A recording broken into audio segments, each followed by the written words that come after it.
Tentu saja memang sudah harus kita pastikan di ruang ini ya. Artinya kalau dosa-dosanya Pak Jokowi itu sudah berceceran tuh di sosial media. Jadi memang Jokowi ini sumber dari segala bencana itu ya dia. Pak Jokowi ini perusak nomor wahid ya, yang namanya peradaban. Ini jauh lebih mengerikan. Memang siapapun yang dekat dia itu seperti kayak racun yang akan merusak semuanya. Ya. Nah Prabowo aja kemarin udah nelen racun tikus juga dia. Ya. Dia bilang hidup Jokowi, dianya sekarang mau mati. Jadi memang siapapun yang dekat dia akan mengalami seperti itu. Saya kenal Pratikno itu dulu kayaknya orang baik tuh ya, kayaknya. Ternyata jahat juga ya.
Tadi sebenarnya udah lengkap lah ya. Jadi saya sambung garis bawahi, tentu saja memang sudah harus kita pastikan di ruang ini ya. Artinya kalau dosa-dosanya Pak Jokowi itu sudah berceceran tuh ya di sosial media.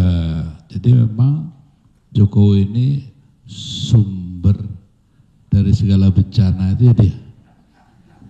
Jadi kalau bicara mengadili secara hukum dalam konteks hukum positif gitu ya, sudah banyak juga, tinggal tunggu waktu ya. Tapi yang paling saya khawatir di wilayah saya ya, Pak Jokowi ini perusak nomor wahid ya, yang namanya peradaban. Ini jauh lebih mengerikan. Yang dirusak kalau tambang itu bisa kita betulin lah ya. Tapi kalau sudah peradaban, ini yang namanya kejahatan substansial.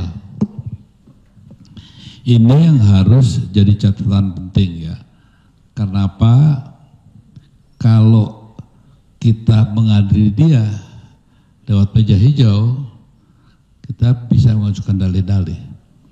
Tapi kalau yang pengadilan dalam konteks kebudayaan, merusak kebudayaan, peradaban, wah ini lebih dalam ya.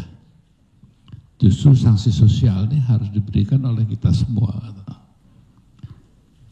Banyak, memang siapapun yang dekat dia, itu seperti kayak racun yang akan merusak semuanya. Ya. Nah Prabowo aja kemarin udah nelen racun tikus juga dia. Ya. Dia bilang hidup Jokowi, dianya sekarang mau mati.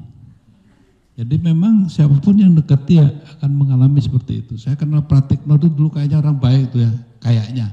Ternyata jahat juga ya, itu loh.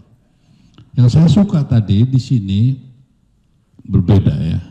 Waktu di Solo itu kan kayaknya ketakutan semua ya.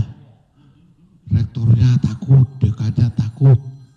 Lalu saya pesan pada seluruh perguruan tinggi di Indonesia, bukan hanya di Solo ya, bahwasanya ketakutan yang paling tinggi ditempatkan yang paling tinggi di setiap ya universitas, lembaga akademisi adalah ketakutan atas ketidakberanian menyuarakan kebenaran. Jadi kalau ketakutan hanya sebatas kepada makhluk perusak, ya, sumber dari segala bencana ini, nah itu namanya pasti universitas keblenger gitu ya. Termasuk universitas-universitas yang namanya sudah kondang. Saya juga sangat sedih ya. Kita sampai akhirnya Mas Abraham bilang, ya, kita di modalan ya, mereka berani gitu. Saya bilang yang benar ini gitu ya. Alhamdulillah masih Muhammadiyah gitu ya. Ya, ini tuh ya, implikasinya tinggi, dalam loh ya. Alhamdulillah masih Muhammadiyah. Tolong itu dicamkan itu. Nah, saya mengajak teman-teman ya. Contohnya memang sudah untuk mengetok palu bahwa dia itu bersalah secara peradaban bisa sangat mudah kok ya. Kan dia ngakunya itu cinta Indonesia itu ya. Saya ajukan pertanyaan pada teman-teman lah ya, gak usah dijawab sekarang sambil nanti saya mau tidur ya.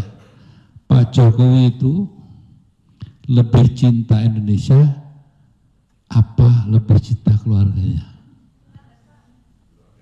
Nah, buktinya cuma cukup satu aja. Kalau dia cinta Indonesia, nggak mungkin menyiksa kita pemandangan untuk melihat yang satu itu. Bayangkan ya, wali kota belum rampung ya. Terus katanya sekolahnya nggak jelas, ya toh? Katanya pikirannya juga nggak jelas.